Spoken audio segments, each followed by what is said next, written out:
Hello and welcome you all to let's crack it the विषय गुप्ता। तो guys video को पूरा देखिए, एंड तक वीडियो को देखिएगा। इसमें सब चीज़ें बताई गई हैं, बहुत अच्छे से आपको समझाया गया है, तो आप इसको पूरा अंत तक जरूर देखिएगा। जो भी आपको डाउट आता है, कोई इसमें अगर सजेशन है, फीडबैक है, तो उसको कमेंट सेक्शन में कमेंट करके जरूर बताइएगा। चैनल को सब्सक्राइब जरूर कर दीजिएगा अगर आपने चैनल को सब्सक्राइब नहीं किया है यूट्यूब पे। और टेलीग्राम का लिंक आपको वीडियो के डिस्क्रिप्शन में मिल जाएगा, तो टेलीग्राम को जरूर ज्वाइन करिए। फ्री टेलीग्राम चैनल है, उसको ज्वाइन करना बहुत ज़रूरी है। सारे अपडेट्स वहीं पे आते हैं, सब चीज़ें वहीं पे मिलती हैं, तो उसको ज्वाइन करना बहुत बहुत ज़्यादा ज़रूरी है। कोई भी डाउट है, कोई भी फीडबैक है, तो उसको कमेंट सेक्शन में कमेंट करके जरूर बताइएगा। लेट्स क्रैक इट का ये चैनल जो यूट्यूब पे है, उसको जरूर से जरूर सब्सक्राइब कर लीजिए। यहाँ से सब्सक्राइब का बटन दबा दीजिएगा और यहाँ से सब्सक्रिप्शन के बाद ऑल का बटन भी दबा दीजिएगा, जिससे कि सभी नोटिफिकेशंस आपको रेगुलर बेसिस पे मिलते रहें। ये वाला जो टेलीग्राम चैनल है, इसको जरूर से जरूर ज्वाइन कर लीजिए। ये टेलीग्राम चैनल आपको सर्च करने में मिल जाएगा। जैसे ही आप ये लिखेंगे लेट्स क्रैक इट द विषय गुप्ता बिना किसी स्पेस के, तो ये चैनल आ जाएगा और इस चैनल को आप ज्वाइन कर सकते हैं। गाइस, स्वागत है आपका लेट्स क्रैक इट विद विषय गुप्ता के यूट्यूब चैनल पर। और मॉडर्न हिस्ट्री का एक बहुत ही इंपॉर्टेंट टॉपिक है, महात्मा गांधी के द्वारा जो आंदोलन चलाए गए वो कौन कौन से आंदोलन थे। तो महात्मा गांधी जब भारत आते हैं 1915 में, और 1915 में जब वो भारत आते हैं साउथ अफ्रीका से, उसके बाद से लेके आज़ादी तक वो कई सारे आंदोलन चलाते हैं जिससे कि भारत को आज़ादी मिल सके। तो एक एक करके वो आंदोलन पढ़ना समझना बहुत ज़रूरी है, क्योंकि उन आंदोलन से जितने भी वो मूवमेंट्स हुए हैं, रिवॉल्यूशन हुए हैं, उन सभी से भारत को आज़ादी मिलने में बहुत ज़्यादा मदद मिली है। उनसे बहुत ज़्यादा सवाल पूछे जाते हैं, आने वाले एग्जामिनेशंस में पूछे जाएंगे, पहले भी पूछे गए हैं और आगे भी पूछे जाते रहेंगे। तो बहुत ज़्यादा इंपॉर्टेंट टॉपिक है कि महात्मा गांधी ने कौन कौन से मूवमेंट में पार्टिसिपेट किया, उनकी क्या भूमिका थी, कौन सा मूवमेंट कब हुआ। कई तरह के सवाल, कई भांति भांति तरह के सवाल बनते हैं, तो उन सभी सवालों के लिए इस टॉपिक को पढ़ना बहुत बहुत ज़्यादा ज़रूरी है। स्टार्ट करने से पहले बताना चाहूँगा गाइस कि जूनियर असिस्टेंट के एग्जाम के लिए, करेंट स्टैक के एग्जाम के लिए टेस्ट सीरीज चल रही है। आर सचिवालय के लिए फुल प्रिपरेशन बैच चल रहा है, तो आप इसको ज्वाइन कर सकते हैं। लोअर पीसीएस के लिए फुल प्रिपरेशन बैच चल रहा है और अपर पीसीएस के लिए भी फुल प्रिपरेशन बैच चल रहा है। इन करंट अफेयर्स की पीडीएफ्स को आप रेगुलर बेसिस पे ले सकते हैं, और जो डेली एमसीक्यू प्रैक्टिस ग्रुप होता है उसको भी आप ज्वाइन कर सकते हैं। तो करंट अफेयर्स की पीडीएफ्स और डेली एमसीक्यू प्रैक्टिस भी आप ज्वाइन कर सकते हैं। इन सभी को ज्वाइन करने के लिए 7665804421 पर भी आप कॉल या मैसेज कर सकते हैं। तो चलिए स्टार्ट करते हैं। तो सबसे पहले मोहनदास करमचंद गांधी यानी महात्मा गांधी साउथ अफ्रीका से जब भारत आए, तो वो 1915 में आए, और उन्होंने साउथ अफ्रीका में लगभग 20 साल उन्होंने वहाँ पे वो रहे थे। साउथ अफ्रीका में जो वहाँ के नेटिव्स थे, भारतीय थे, उनके लिए वो लड़े, वहाँ पे उनके अधिकारों के लिए लड़े, क्योंकि साउथ अफ्रीका भी उस टाइम पे क्या था, अंग्रेज़ों के अधीन ही क्या था, गुलाम था। There he had led a peaceful agitation, उन्होंने शांतिपूर्वक वहाँ पे विद्रोह किया, आंदोलन किया against the discrimination meted out to Indians. वहाँ पे जो डिस्क्रिमिनेशन किया जाता था भारतीयों के प्रति, उसके लिए वहाँ पे उन्होंने क्या किया, एक पीसफुल एजिटेशन किया, and had emerged as a respected leader. और वहाँ पे जो है, क्योंकि वहाँ पे वो सक्सेसफुल हुए अपने तरीक़ों से, जो तरीके उन्होंने अपनाए थे, इस वजह से वहाँ पे वो एक रेस्पेक्टेड लीडर के रूप में उभर कर आए। It was in South Africa that he developed his brand of satyagraha. तो सत्याग्रह का मतलब क्या होता है कि सत्य का आग्रह करना। अगर मैं सत्य का क्या करूँ, आग्रह करूँ, कि जो सत्य है मैं उसके लिए आग्रह कर रहा हूँ किसी से, तो उसको हमने क्या कहा, उसको हमने सत्याग्रह कहा। तो सत्याग्रह का जो कॉन्सेप्ट था, गांधी जी ने उसको जो धरती पे उतारा, जो उसको ग्राउंड्स पे लेके आए, वो कहाँ पे लेके आए, उसको जो एक्सपेरिमेंटल वे में उन्होंने साबित किया, वो कहाँ पे किया, साउथ अफ्रीका में किया। In India he first use this tool against the British government at Champaran in Bihar. तो बिहार में जो चंपारण सत्याग्रह होता है, सबसे पहले महात्मा गांधी ने भारत में जो चंपारण सत्याग्रह था, उसमें उन्होंने क्या किया, अपना जो सत्याग्रह का तरीका था, नॉन वायलेंस का जो तरीका था, अहिंसा का जो तरीका था, उन्होंने यहाँ पे अपनाया, यहाँ पे लोगों को दिखाया। तो जब भारत में आते हैं 1915 में महात्मा गांधी, 9 नवंबर को आते हैं, इसीलिए उसको प्रवासी भारतीय दिवस ही बनाया जाता है हर साल 9 नवंबर को, और इस बार भी 9 नवंबर को प्रवासी भारतीय दिवस मनाया जा रहा है भारत में। तो वर्ल्ड वॉर फर्स्ट जब उस टाइम चल रहा था, 1914 से लेकर 1918 तक वर्ल्ड वॉर होता है, और वर्ल्ड वॉर पहला जो विश्व युद्ध होता है, और 1915 में महात्मा गांधी आते हैं। तो स्थिति कुछ इस तरह से बनी हुई है कि दुनिया जो है वो लड़ रही है आपस में, उसमें यूनाइटेड किंगडम भी लड़ रहा है, यानी कि ब्रिटेन भी लड़ रहा है। तो भारतीय जो भारत है वो कॉलोनी है ब्रिटेन की, इस वजह से भारत के सैनिकों को भी उसमें लड़ना पड़ रहा है। तो उस टाइम पे जो वॉइसरॉय थे भारत के, वो कौन थे, लॉर्ड चेम्सफोर्ड थे। उस टाइम के वॉइसरॉय थे भारत के। उन्होंने गांधी जी को इनवाइट किया दिल्ली में at a war conference. In order to gain the trust of the empire, Gandhi agreed to move people to enlist in the army for world war 1। अब यहाँ पे प्रॉब्लम क्या थी गांधी जी के सामने कि एम्पायर का, यानी कि जो ब्रिटिश एम्पायर है उसका गांधी जी को ट्रस्ट जीतना था कि गांधी जी जो हैं यहाँ पे एक अच्छा काम करेंगे। वो धीरे धीरे गांधी जी आज़ादी की तरफ भारत को लेके चलते हैं। तो ट्रस्ट जीतने के लिए गांधी जी ने ये भी कहा कि अभी हम इनका साथ दे लेते हैं ब्रिटिशर्स का, क्योंकि ये मुसीबत में हैं, उसके बाद जब ये यहाँ से फ्री होंगे तो ये हमें आज़ादी दे देंगे। ये गांधी जी को भी महसूस हुआ था। However he wrote to the viceroy and said that he personally will not kill or injure anybody, friend और फो। उन्होंने वाइसरॉय से ये भी कहा कि मैं अगर पर्सनली, अगर हम देखें व्यक्तिगत रूप से देखें, ना तो वो कभी किसी को इंजर कर सकते हैं यानी घायल कर सकते हैं, ना ही मार सकते हैं, चाहे वो कोई उनका दोस्त हो या उनका कोई दुश्मन हो। सबसे पहले जो अब आंदोलन गांधी जी के द्वारा किया गया भारत में, भारत की उस टाइम की परिस्थितियों को देखते हुए, स्थितियों को देखते हुए, वो किया गया कौन सा? चंपारण सत्याग्रह 1917 में। तो सबसे पहले गांधी जी ने भारत में आके केक खाया, ऐसा कहा जाता है। इस केक का मतलब ऐसा नहीं है जो हम आजकल केक खाते हैं बर्थडेज में, पार्टीज़ में, वो वाला केक नहीं है। सी से उन्होंने चंपारण सत्याग्रह करा, फिर ए के बाद उन्होंने अहमदाबाद मिल स्ट्राइक करी, और के से उन्होंने खेड़ा सत्याग्रह करा। तो ये 3 सत्याग्रह उनके बैक टू बैक रहे और तीनों में वो सक्सेसफुल हुए, जिससे कि उनकी जो छवि थी और भी ज़्यादा मजबूत हो गई भारतीय परिदृश्य में। तो चंपारण सत्याग्रह पहला सिविल डिसोबीडियंस मूवमेंट इसको कहा जाता है, गांधी जी के द्वारा इसको चलाया गया फ्रीडम स्ट्रगल में। वैसे एक सिविल डिसोबीडियंस मूवमेंट यानी कि जो सविनय अवज्ञा आंदोलन है कि हम आपकी बात नहीं मानेंगे, सविनय अवज्ञा करेंगे, तो ये चीज़ 1930 में भी की गई। 1930 1931 में भी सिविल डिसोबीडियंस मूवमेंट चलाया गया। लेकिन उससे पहले अगर हम देखें सविनय अवज्ञा आंदोलन का एक छोटा रूप अगर हम देखें तो वो किस में चलाया गया? वो चंपारण सत्याग्रह में हुआ। तो चंपारण सत्याग्रह 1917 में होता है, परसुएडेड बाय राजकुमार शुक्ल। तो राजकुमार शुक्ल थे, ये एक इंडिगो यानी कि नील की खेती करने वाले किसान थे, जमींदार थे। ये गांधी जी के पास गए to Champaran in Bihar to investigate the conditions of the farmers there, कि उनसे कहा गया, गांधी जी से कहा राजकुमार शुक्ला ने कि आप चंपारण आए और देखें कि वहाँ पे किसानों की क्या स्थिति, क्या परिस्थिति है। Gandhi arrived in Champaran on 10 April 1917 with a team of eminent lawyers. तो 10 अप्रैल 1917 को गांधी जी चंपारण पहुँचे। कई सारे लोग उनके साथ थे, जैसे कि बृज किशोर प्रसाद थे, राजेंद्र प्रसाद थे जो कि भारत के प्रथम राष्ट्रपति बनते हैं आज़ादी के बाद, अनुग्रह नारायण सिन्हा, रामनवमी प्रसाद थे, और आचार्य कृपलानी भी थे, यानी कि जेबी कृपलानी भी थे। The farmers were suffering under heavy taxes and an exploitative system. तो वहाँ पे अंग्रेजों क्या कर रहे थे?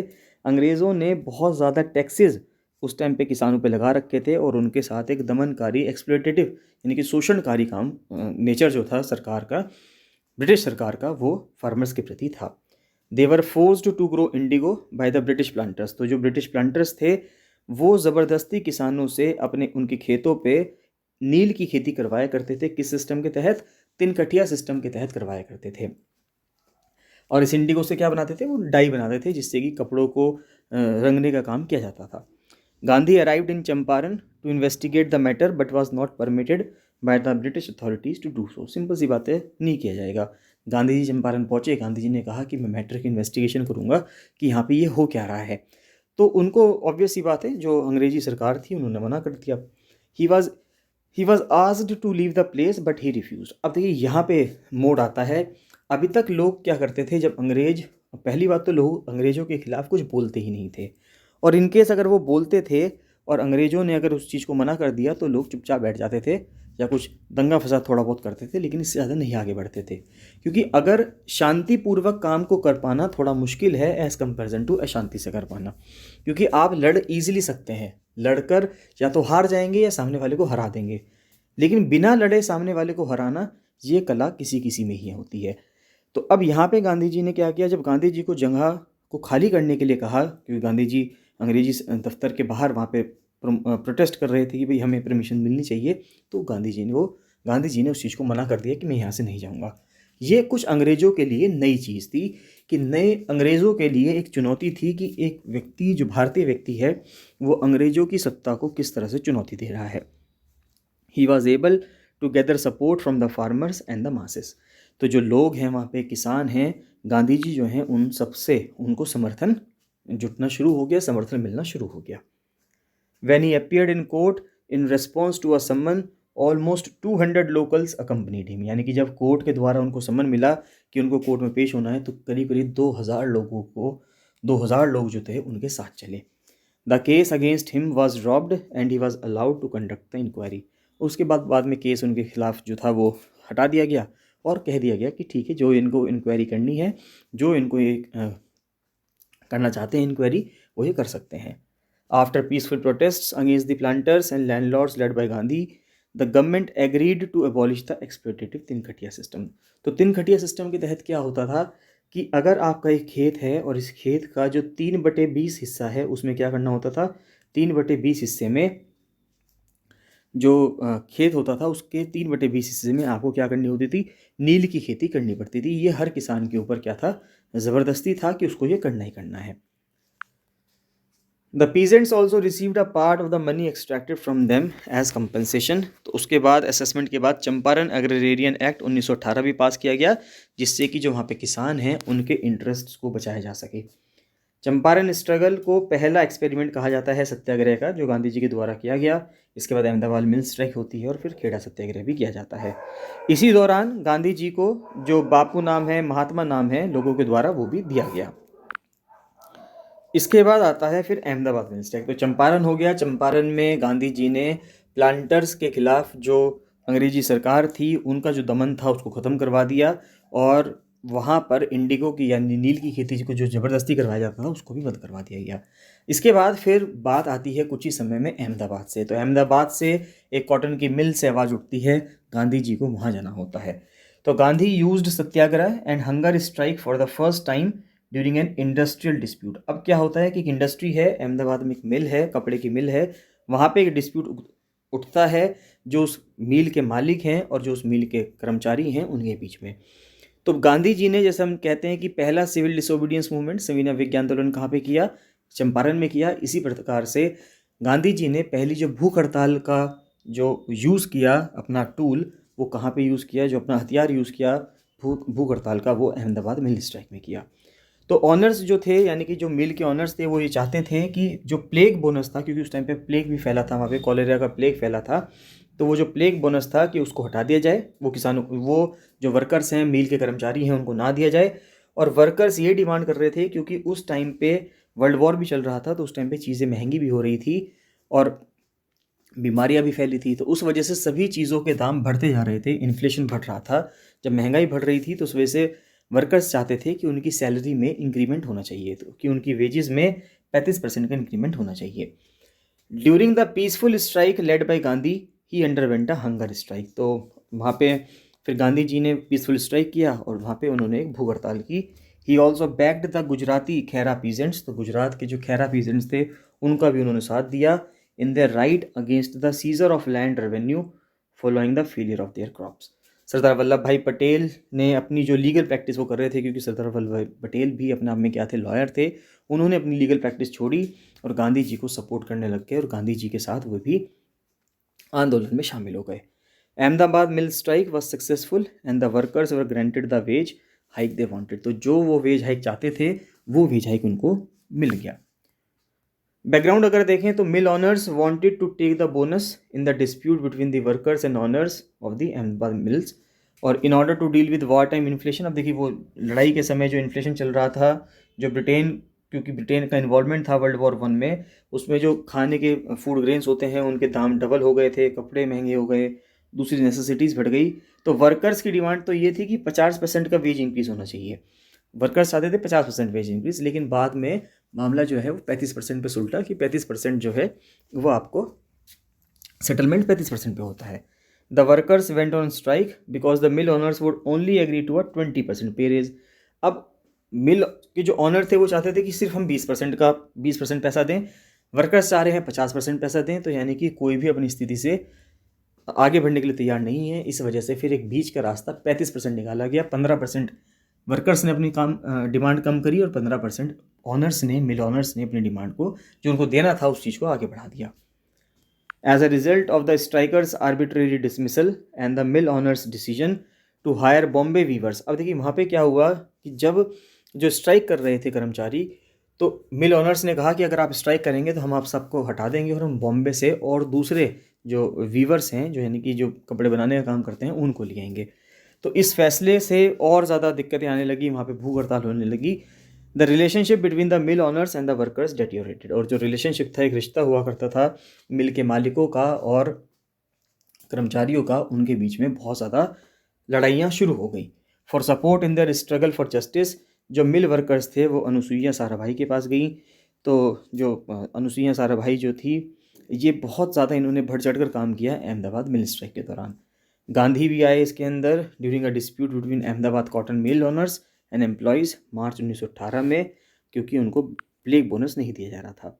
तो अनुसुईया साराभाई को कहा गया, was asked for help in the fight for justice. तो जो मिल के वर्कर्स थे वे अनुसुईया साराभाई के पास गए और उनसे कहा कि आप जो हमारी ये जस्टिस की, न्याय के लिए जो लड़ाई है, इसमें आप हमारा साथ दीजिए। ये अपने आप में एक सोशल वर्कर हुआ करती थी, सामाजिक जो कार्य सेवी हैं वो हुआ करती थी, समाज सेवी हुआ करती थी। और अम्बालाल साराभाई की बहन हुआ करती थी। अम्बालाल साराभाई उस टाइम पे मिल ऑनर हुआ करते थे खुद में भी, और प्रेसिडेंट हुआ करते थे अहमदाबाद मिल ऑनर्स एसोसिएशन के, जो कि इस्टेब्लिश की गई थी 1891 में, to develop the textile industry in Ahmedabad. तो अहमदाबाद में टेक्सटाइल इंडस्ट्री को सेटअप किए जाने की वजह से 1891 में एक एसोसिएशन बनाई गई थी। उसके प्रेसिडेंट भी थे, अध्यक्ष थे अम्बालाल साराभाई, जो कि भाई थे किसके, अनुसुईया साराभाई के। Gandhi was respected by the mill owners and employees. तो सभी जो मिल ऑनर्स थे, एम्प्लॉयज़ थे, सभी के द्वारा पूजनीय थे, रिस्पेक्टेड थे गांधी जी। तो अनुसुईया बहन जो थी वेंट टू हिम, अनुसुईया बहन भी उनके पास गई और उनसे कहा कि आप जो हैं बीच में आइए, और जो एम्प्लॉयज़ के बीच में और एम्प्लॉयर्स के बीच में, यानी कि जो कर्मचारी हैं और जो नियोक्ता हैं, उनके बीच में जो ये संघर्ष चल रहा है, आप इसको आके सेटल करवाइए। Despite being Ambalal friend, Gandhi champion the cause of the workers. अब देखिए, अम्बालाल अपने आप में एक मिल ऑनर हैं, यानी मिल के मालिक हैं, और गांधी जी भी उनके दोस्त थे। तो चाहते तो गांधी जी अम्बालाल का भी साथ दे सकते थे, लोगों को समझा सकते थे कि नहीं भाई, महंगाई बहुत बढ़ रही है, मिल के पास भी पैसा नहीं है, आप अपनी डिमांड थोड़ा सा कम कर दीजिए। लेकिन गांधी जी ने उनके दोस्त होते हुए भी, अम्बालाल के दोस्त होते हुए भी, मिल ऑनर्स का साथ नहीं दिया। जबकि जो गरीब वर्कर्स थे, नॉट सो, मतलब जो गरीब वर्कर्स थे हम ये कहेंगे, तो उनका साथ ज़्यादा दिया। Gandhi advised workers to call a strike and ask for a 35% pay increase rather than a 50% raise. तो गांधी जी ने फिर वर्कर्स को एडवाइस दी, यानी उनको सलाह दी कि आप लोग जो है 50% की जगह 35% की डिमांड करें, कि आपकी जो सैलरी होगी उसमें 35% हाइक हो गया आपको मिलेगा, जिससे कि जो इस टाइम की दिक्कतें हैं, इस टाइम पे जो महंगाई बढ़ रही है, उस चीज़ से आपको, आपके जीवन को कुछ निजात मिल सके। Gandhi counselled the strikers to maintain a non violent stance. तो लोगों को समझाया गया, जो स्ट्राइक कर रहे थे उनको समझाया गया कि आपको नॉन वायलेंट स्टैंस अपनाना है, आपको किसी के उकसाने पर आपको लड़ना नहीं है।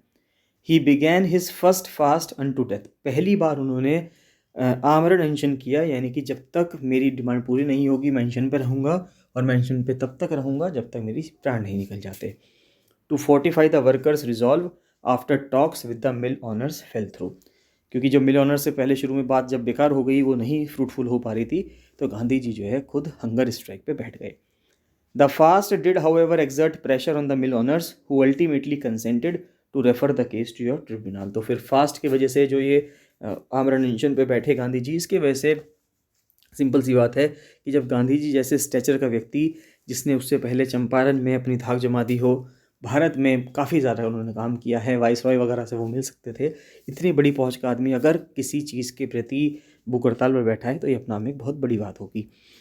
तो इसके वजह से वहाँ पे जो मिल ऑनर्स थे वो दबाव में आए, और उन्होंने बाद में केस को ट्रिब्यूनल पे, प्राधिकरण पे छोड़ दिया गया। The tribunal ultimately decided to end the strike and give the workers a 35% pay raise. और धीरे धीरे फिर ट्रिब्यूनल ने भी क्या किया, ट्रिब्यूनल ने अपने आप ने, यानी कि जो न्यायाधिकरण था, उसने क्या किया, उसने अपने आप ही कहा कि इस स्ट्राइक को ख़त्म किया जाना चाहिए, ये चीज़ नहीं होनी चाहिए, और 35% वेज हाइक मिलनी चाहिए। After the Champaran Satyagraha movement, जो 1917 में था, अहमदाबाद मिल स्ट्राइक से लार्जेस्ट सिविल डिसोबीडियंस मूवमेंट उस टाइम पे हुआ। और इस स्ट्राइक के दौरान गांधी जी ने दो चीज़ों का पहली बार इस्तेमाल किया। एक तो सत्याग्रह का हुआ, नॉन वायलेंट स्ट्रैटेजीज थी, यानी कि इसमें हिंसा का कहीं भी प्रयोग नहीं किया गया, एक तो भूख हड़ताल और एक सत्याग्रह का। तो ये दोनों चीज़ें जो हैं बहुत ज़्यादा महत्वपूर्ण हो जाती हैं, चंपारण सत्याग्रह और उसके बाद फिर अहमदाबाद में जो मिल स्ट्राइक होती है। नेक्स्ट आता है इसके पास खेड़ा सत्याग्रह। तो खेड़ा सत्याग्रह नेक्स्ट वीडियो में करेंगे गाइस।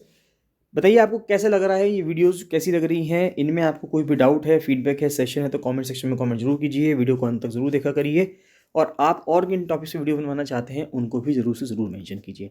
चलिए बाकी मिलते हैं नेक्स्ट वीडियो में। So thank you and bye bye.